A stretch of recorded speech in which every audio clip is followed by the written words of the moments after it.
અમદાવાદના વટવામાં એક હત્યાના કેસની તપાસ દરમિયાન એક એવો ખુલાસો થયો છે કે પોલીસ પણ ચોંકી ઉઠી છે। બંધ ફ્લેટમાંથી મળી આવેલ એક લાશ અને ત્યારબાદ સામે આવ્યું કરોડો રૂપિયાની નકલી નોટોનું કૌભાંડ।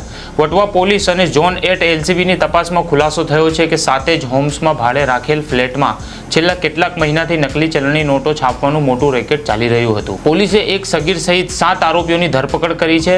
તપાસ દરમિયાન 28,94,000 રૂપિયાથી વધુ નકલી નોટો, પ્રિન્ટર અને અન્ય સાધનો કબજે કરવામાં આવ્યા છે।